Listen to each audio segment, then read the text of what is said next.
The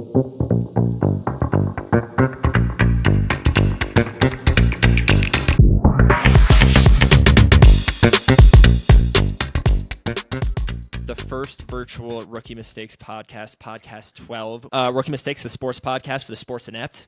I'm Ethan. That's Jeremy. And Jeremy, please introduce our guest. All right, I will. It's a very special episode of Rookie Mistakes tonight. Not just our first remote pod with Ethan in Colorado and me in New Jersey, or New York, I should say, but we also have our very first guest on the Rookie Mistakes pod, the very special, my very beautiful wife, Orly Mintz. Welcome to the pod. Welcome to the show. Welcome. Thanks for having me. I feel so honored to be the first guest. Yeah. I will say, I'm a little offended that it took us going viral in order to be invited. I wanted to be on episode 1. Yeah, that's true. That's true. Yeah. I was going to say, you say you're honored, but last week you were pretty upset that you weren't on the pod last already, week I was sitting in our room while you guys were recording, just being like, really? I have 1 million views on TikTok and I'm still not being asked to be on their podcast? Yeah, well, here we are. So, Orly, as I hope most people know, and I hope this link is posted on the Orly and Jeremy TikTok, I will say, but Orly looks very similar to Fake-lin Clark and actually went viral, more than viral. I mean, I'll let you guys tell the story, but it was absolutely nuts the past week of your guys' lives. It has been wild. I probably should have put my hair up, actually, to give the full resemblance. So we average like 5 YouTube views a week, so I wouldn't worry about it too much. Fine. Well, look, now we got the full look. Here we go. Yeah, if we make any clips out of it, though, it'll be good to have the bun. Yeah. Okay. Nice. There we go. So last week, you guys went to the women's final NCAA championship in Phoenix? No, in Cleveland. Cleveland, yeah. Maybe let's take it back. I know you guys spoke about it on your last episode, but just as a refresher, we posted a video on the Jewish holiday of Purim of me dressed up as Fake-lin Clark because I've heard a bunch that I've looked like her and people have been telling me this. So I was like, okay, this will be funny. Convinced Jeremy to dress up as the basketball. And took a lot of convincing. Posted a video. Yeah, it took a lot of convincing. He really wanted to be a ref. I was like, no, that's not funny. He did have suspenders that looked like the indents of the ball. It was great. Exactly. He had the full costume on hand. So he dressed up as a basketball. We posted a funny video of me dribbling him, and it went very viral, very fast. And from there, Jeremy's friends basically, I mean, I can let you speak to this, Jeremy, but Jeremy's friends convinced him, and by him, us, to go to the Women's Elite 8 game in Albany on this past Monday night. Yeah. I mean, it was really for our friends. It's easier to say when you're on the outside and just being like, you guys have to do this. It's like a once-in-a-lifetime opportunity, and you don't have that clarity always when you're in the moment. I think looking back on it, obviously, it's like, oh, yeah, obviously we had to go to that. But at the time, this was on like Sunday, and we're like, we're not just going to go to Albany on a Monday night to watch a college basketball game. That's crazy. And then the closer we got to making that decision, we're like, why not? Let's just do it. So we did it. And then, Orly, I'll let you. And let's give Joe a shout out. It was really Jeremy's friend Joe and my friend Joe who convinced us to go and who came with us all the way to Albany. Yes, so I did shout him out last week on the pod. Okay, well, give him another one. So at the time, you were going to Albany to watch a game, or you're going to Albany to watch a game and make content, or you're going to Albany to make content? Like, which of those three was going down in your head? It's a great question. We didn't really know. I feel like we were going to Albany for the game and for a fun time. We were like, I'm going to dress up as Fake-lin Clark. We'll see if this just was like a one-time hit funny thing on social media, or if like people actually think I look like her. Like, we didn't really have expectations, but Jeremy had his phone out. He was filming like in case something funny happened, but we were really mostly there because we thought it would be a fun game and it was close enough that we could justify it. By the way, when you say dressing up as Fake-lin Clark, you mean just putting on a Fake-lin Clark jersey because you look like her. You don't really need to dress up. That's true. That's true. It's an easy costume. Yeah. Everyone's saying like that in the comments, like people, oh, this girl dressed up as Fake-lin Clark. It's like, no, she just looks exactly like her. Okay, this is like a meta question. No, I'm going to ask a little bit of a meta question. Do you think that like influencers, you can call yourself one or not, we can talk about that later, but like influencers, when they go to an event, do you think they have the same mindset of we're going to an event, we're going to have fun, and like, you know, Jeremy, my husband, my boyfriend, my significant other is going to have his phone out and get content, but it's not going to be so performative? I could answer first, then Jeremy, I'm curious to hear your answer as well. I would say no. We can get to that with the Cleveland Sunday game, which was still so much fun and an insane experience, but also like we were there to put out content and we wanted to get good videos, and it was definitely more stressful. Whereas the Albany game, where we were just like, let's go, let's see what happens. Who knows? Like, this will be funny, and funny things just happened. Yeah, I completely agree. I think the Albany trip to watch Iowa LSU was unbridled fun and just like, wow, what a crazy experience. Like, we happened to film some great stuff and get amazing interactions, and then Orly turned that into an awesome clip that also went viral and now has close to 2 million views on TikTok. So like, that trip was just fun, but as soon as we got a deal to go to Cleveland, and we can get into that more in a bit, that was stressful. But I would say it was also really fun. Like, we weren't acting. It didn't feel like we had to like put on a show or anything. It was just like where we like have certain like things that we need to accomplish and need to get out. So it was like more goal oriented, but it was still like a really fun time. Yeah, I would agree with that. Okay, so I have a lot more questions about Cleveland, but to take it a step back even further, when was the first time you realized you looked like Fake-lin Clark? Who told you, or did you realize it yourself? Yeah, I did not realize it myself. I shockingly do not follow college women's basketball very closely. So I had no idea who Fake-lin Clark was. I think the first friend to text me about it was JJ Camp, shout out. He sent me a screenshot of our text conversation from about a year and a half ago of him sending me a picture of Fake-lin Clark being like, you're like tearing it up on the college basketball court. And I replied, A, who is that? And B, I wish I had those kind of muscles. And C, I really do think I look like her. And that is sort of how it all began. And since then, like, friends, coworkers, especially as she got more popular, like even my mom was like, yeah, you really do look like her. Like, it's pretty weird. So like ever since, I would say last March Madness, when I think she really blew up, maybe she would blow up before then, I don't know. It really like has been pretty consistent of people telling me I look like her. And then especially when I put on the jersey, it takes it to another level. And when was the first time you put on the jersey, Purim? Yeah, so we went to, I'm not sure if you've told us on the podcast before, but we went to a bar in Margate, New Jersey. And Jeremy's friend Joe had this jersey and said, like, you have to put it on. It'll be hilarious. I really didn't know who she was at that point, but I was like, okay, like, I think this will be a funny joke. So we went to the bar, and the minute we got there, like, people were whispering, people were pointing at me. There was another famous basketball player at the bar, so people were sort of like primed that they would meet a famous basketball player, I think. So that contributed as well. But people were like taking pictures with me, offering to buy me drinks, just like a really funny time. And I was like, okay, like there's something here. So that was pretty much the first time that I experienced my taste of fame. Wow. Okay, that's awesome. So now let's talk about this game time deal. I'll let you guys take it away. I have no idea how it went down. I'll let Jeremy answer that.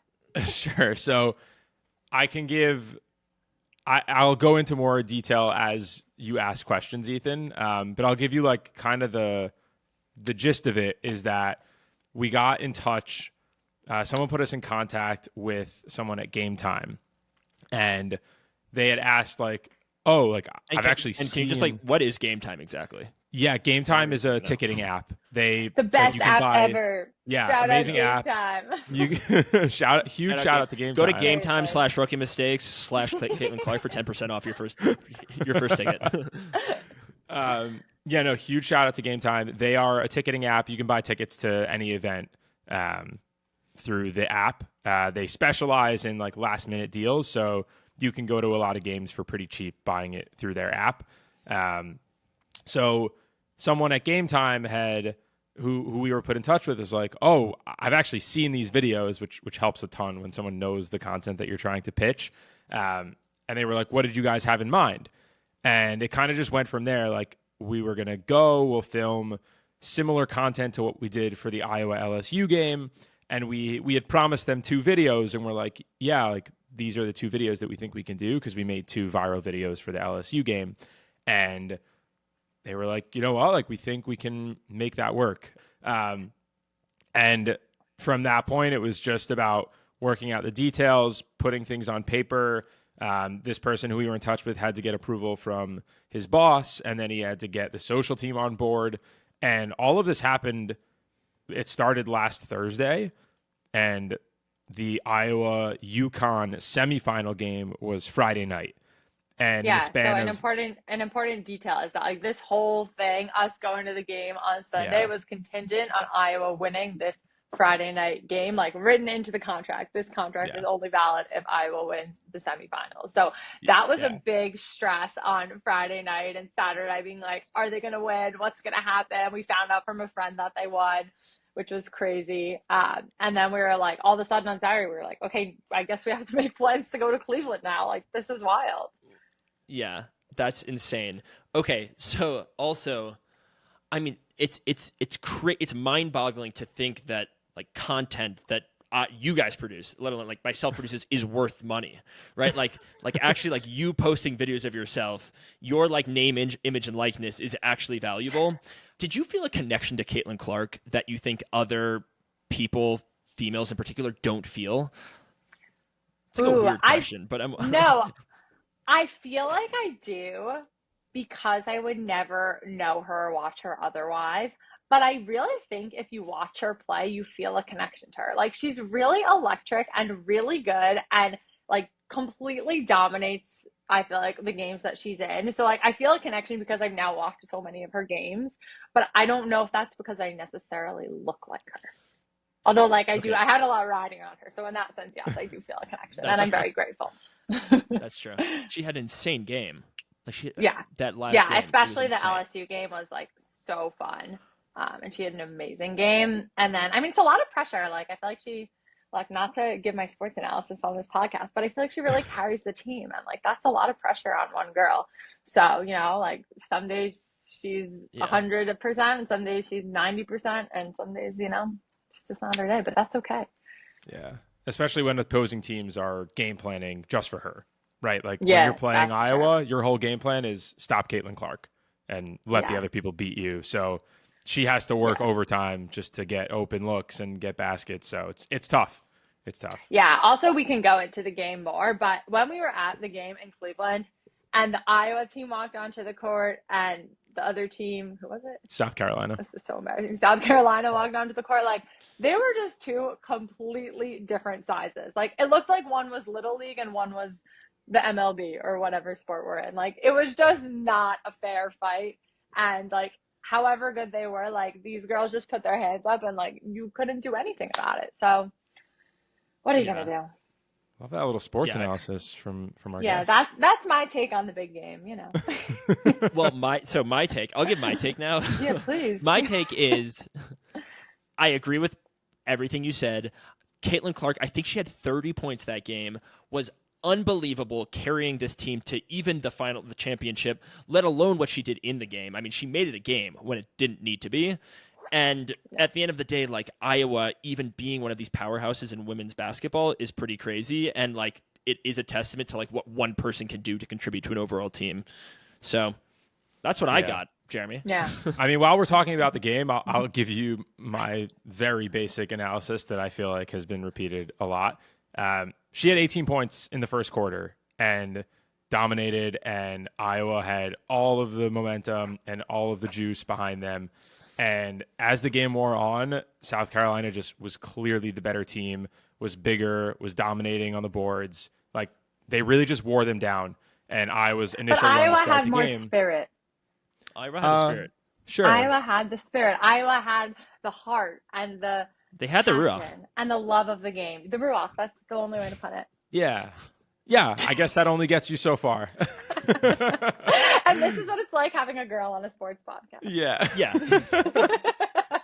So they have the qualitative analysis. Right. Exactly. Like, Iowa started the game feel, on a 10-0 run, and they lost the game by 10. So yeah, Jeremy's trying to give real analysis. I'm literally trying to talk about sports here, and the two of you are like, no, we're good.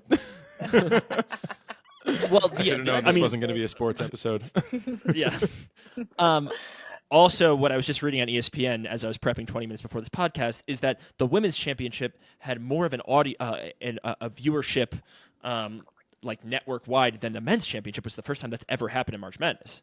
So the women's game Oh. had an average viewership of 18.7 million, which set a record from the game that Iowa played UConn, which set a record from the game when Iowa played LSU. So Classic. just continuously setting new records.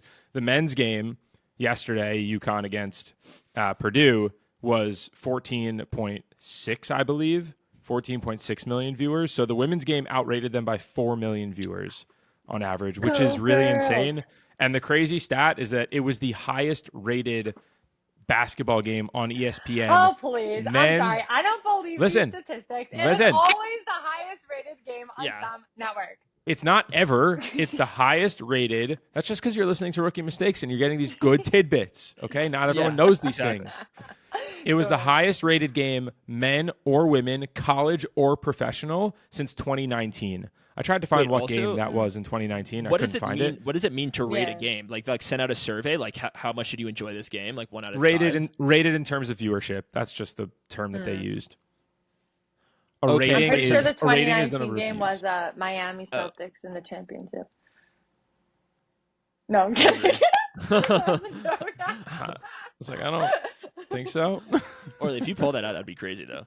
I feel like we need to do the breakdown on Cleveland, right? Like, because we talked about getting the deal done, and then we talked about Iowa winning, but Iowa winning against UConn set everything into motion. So, Orly, I kind of wanted to hear from your perspective, like, all right, once you know Iowa beats UConn, what's going through your mind then? Because you basically have 36 hours to then prep for this trip that you are now contracted to do.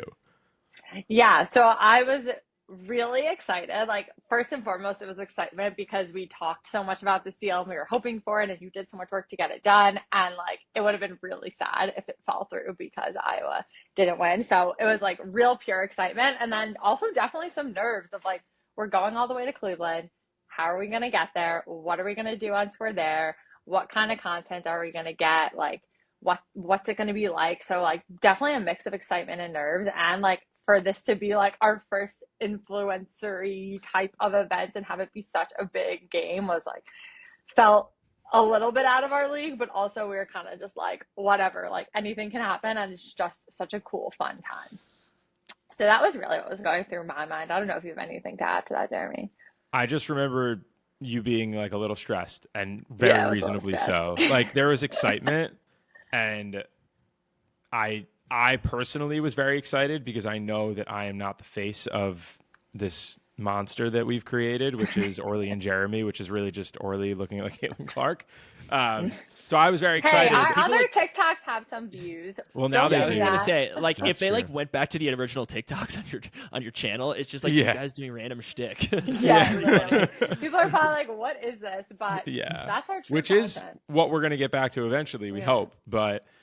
Yeah, I remember being very excited, but I could also feel and understand why you were a little bit stressed because, like, it's no longer Iowa. No, go for it. No, I was saying it was just like a lot of logistics and pressure all intertwined. Yeah. So what two? I know you said you committed to 2 videos. Like what? Like I know the TikTok, but like which one of those videos did you commit to, or did you commit to like a style of video? So yeah, we give like a brief description in the contract of like the type of video that we envisioned, but it wasn't so rigid. Like we were kind of just like, if something crazy happens, we'll film it or we'll do a recap of the day, but nothing like so. Yeah. Yeah, and Game Time actually negotiated to get a third. It was basically like, hey, like our team really needs a third video out of this to make it worthwhile. And that's not to say anything bad about them. They were amazing throughout this process. They like allowed us the flexibility.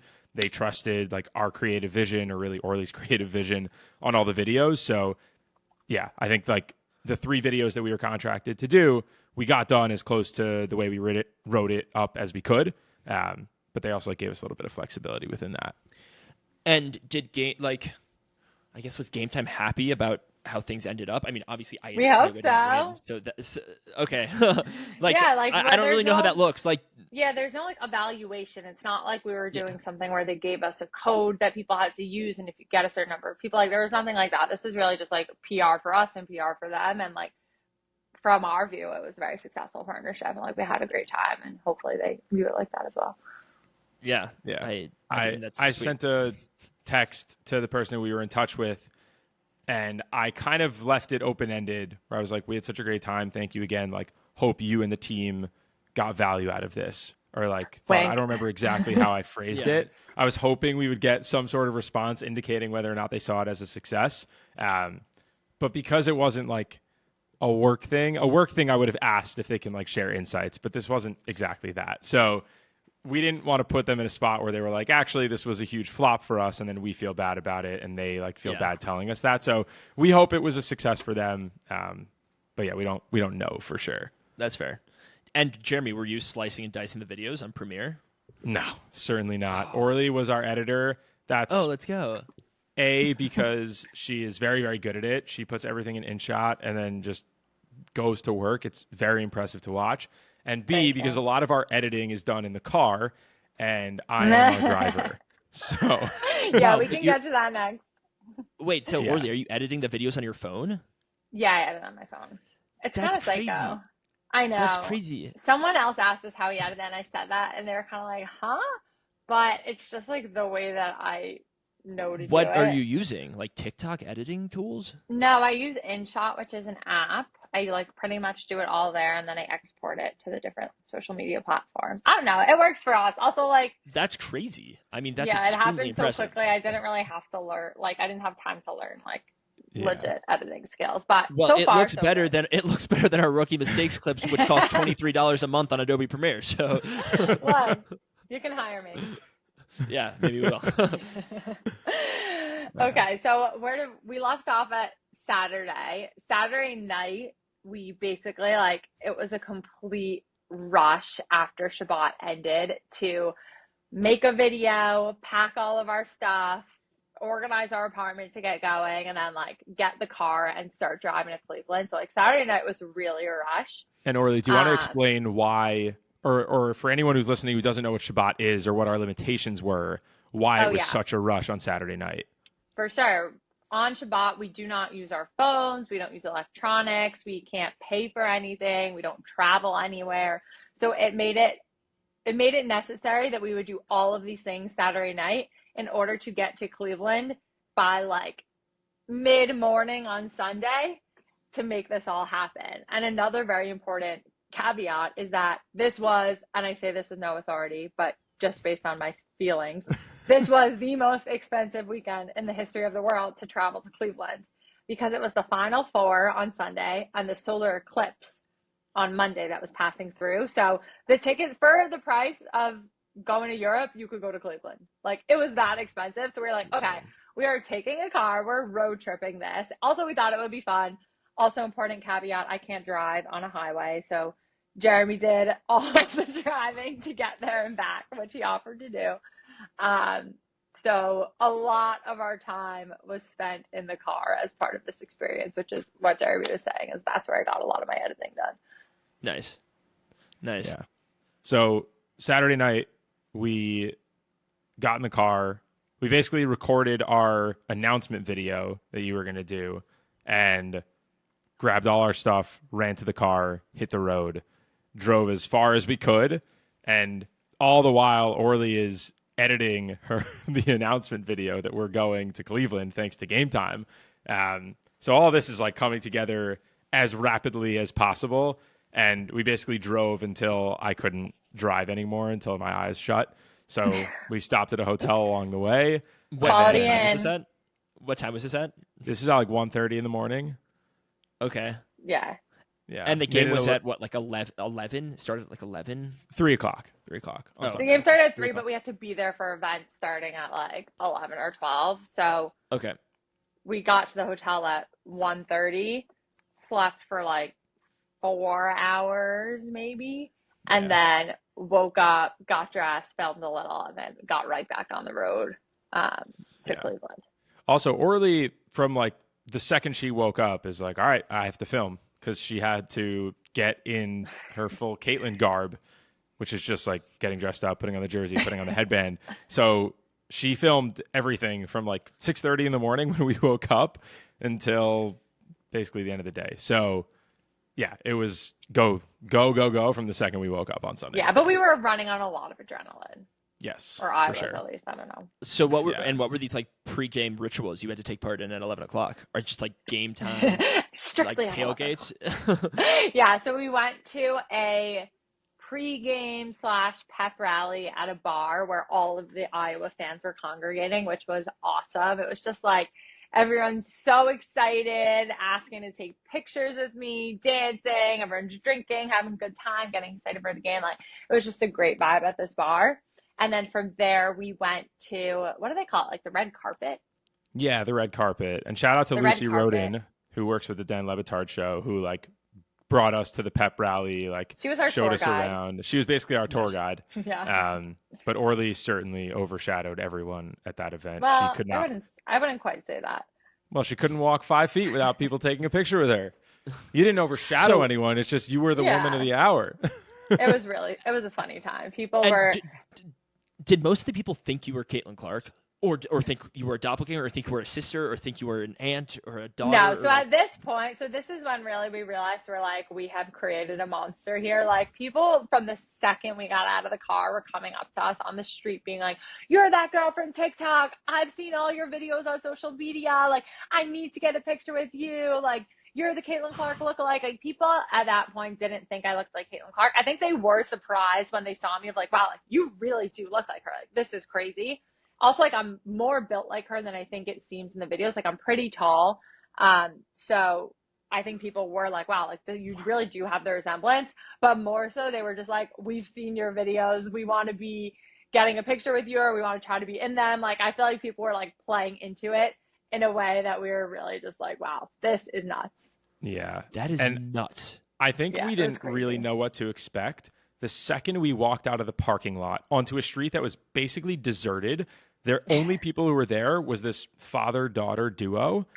And immediately, from 30 feet away, they turn around and the dad yells like, hey, wait, you're the Fake-lin Clark lookalike.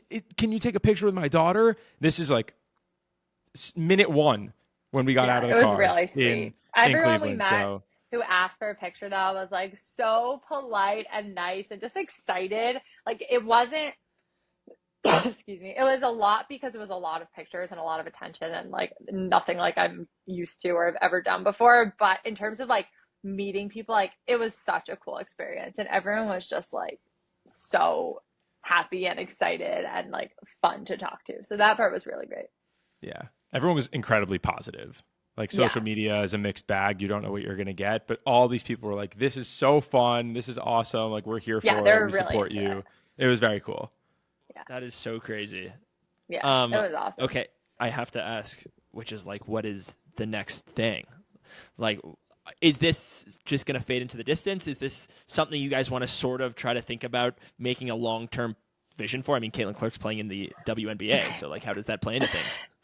Yeah, it's so hard to answer that. Like, this is probably the peak of Fake-lin Clark fandom because college basketball, especially women's college basketball, is so huge. And hopefully she'll bring that kind of fame and awareness to the WNBA. I think a lot of people have a lot of hope for that. But like, the WNBA is probably a step down compared to the level that she's at now. So popularity-wise. Yeah, of course. Not skill-wise, please. I would never say such a thing on this podcast. So like, it's really hard to say what her trajectory will look like, and like, this was a really fun thing for the time being, but like, who knows how much longer we'll want to keep doing it for. I'm also like, is it illegal to impersonate someone? Like, I'm not impersonating her, but I don't want to get in trouble. Yeah, that's fair. So like, I don't know, but we really are having fun with it, and it is a funny time. So like, I'm sure we'll make a few more videos, and it'd be really cool if we could like go to the WNBA draft or go to her first game or meet her somehow. Like, the ultimate goal would be to meet her. I think that would be really cool. But it's hard to say how much longer we'll keep going with like the literal dress up like Fake-lin Clark bit for. Yeah. But who knows? I mean, anything's possible. Yeah, it is. I feel like, at least for you, Orly, who like didn't know the NCAA women's basketball like myself in terms of like the players, it's sort of been like a great experience that actually was like fairly educational and learning the NCAA women's teams, like Fake-lin Clark, who she is as a person, who her opponents are, what she's like playing. I don't know. It's just like, it's a really interesting insight from like doing what you guys do to like actually having some window into the life of Fake-lin Clark that I don't think everyone gets to experience. Yeah, it's definitely been a crash course and really cool to like learn so much about something so quickly and about someone. I will say we did offend some people because we didn't know like past iterations of the Iowa team Yeah. and they were quizzing us on it and we were like, we don't know what to tell you. Like we're Well, that's here what I was going to for ask. Like, a did you have good to time, study her not a long stats? time. Yeah, people were We like, tried to. We were like, should we study her teammates or her past thing, whatever? But like, we're there for the fun time. we just studied what her parents looked like so that if we saw them, we could take a picture with them. Yeah, Otherwise, like, spoiler alert, we did people not see were, them. we didn't see them. People were asking us, like, are you guys like Iowa fans? We're like, well, we are now. Like, Yeah. 3 weeks ago, not really. But now we love Iowa. We're obsessed. Yeah, it's true. We do feel an We emotional might connection go there to for them vacation. now. Who knows? Really? That might be a That- stretch. that would- We haven't talked about that yet. That hasn't been discussed. Just throwing that out there right now. That wasn't like last night's pillow talk. Yeah, we're just shocking. I wasn't. We couldn't talk last night. We were just so tired. Yeah, we were literally So both. crazy.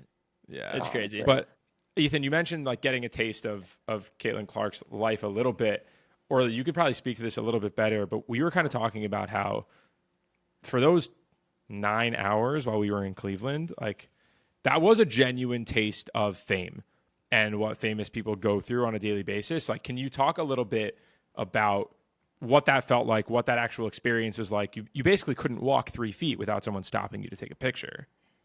Yeah, it's funny because I'm like, I am so not famous and I feel so small, but also in that environment, I was like, wow, like if this is even a sliver of what famous people go through of being stopped every 3 seconds for a picture, every time you want to walk somewhere, like you can't walk more than a few steps.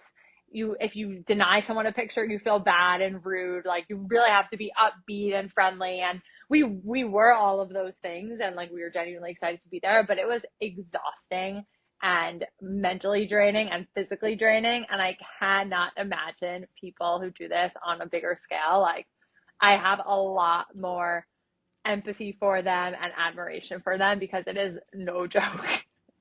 Yeah. That's what I'll say.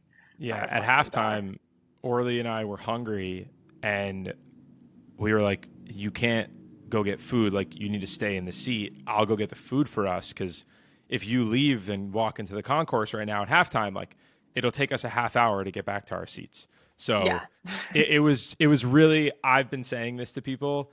I genuinely don't think this is an exaggeration. I think Orly, aside from the players, was the most popular famous person in the building that day. And I'm not joking. Orly insane. won't corroborate that, but Yeah, like I don't know Jason if that's Sudeikis true. was there, Candace Parker was there, Jalen Hurts was there. Like, I doubt any of them took as many pictures as Orly did. And that might be because they got like a back that's entrance in the because stadium. we're so naive and took pictures with everyone, but For sure. Well, But, it shows you the Orly- it shows you the power of influencers over sports figures. Like Jalen Hurts, who the Sure, fuck cares? take that. Orly, I mean, come on. Fake-lin.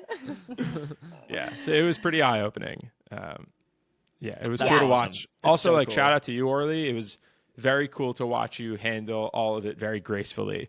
Like, it, Oh, thanks. I wasn't losing patience, but I was like, get me the hell out of here. And you're smiling and taking pictures with everyone and schmoozing with people and like really taking in the moment and not, getting frustrated or aggravated or losing patience. So it was very impressive to Yeah. watch. Thank you. It really was also like a once in a lifetime experience. Like if you're going to do it and have the patience and have the fortitude to do it for so long, Yeah. like that was the time. Yeah, it's true. It was really exciting. It's so cool. Yeah. And this is it a was side note, but you got on the Jumbotron.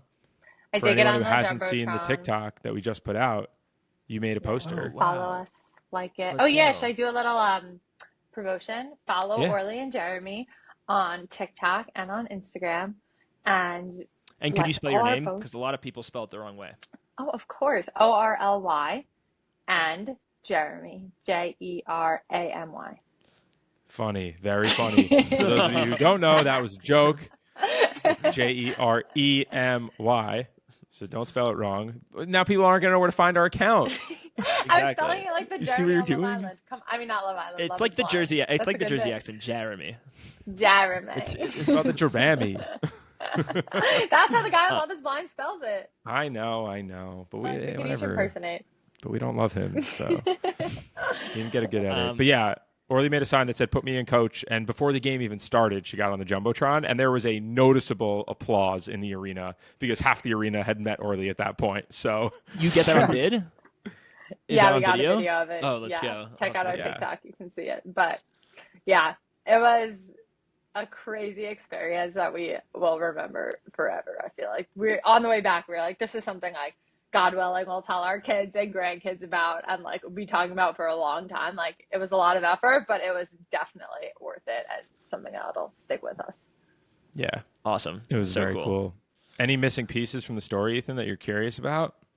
No, I think it's a good story. It's got cohesion. It's got chronology. That's great. It's got heart. And it's got heart. It's got hustle. It's got ruach. It's got hustle. All of those good things.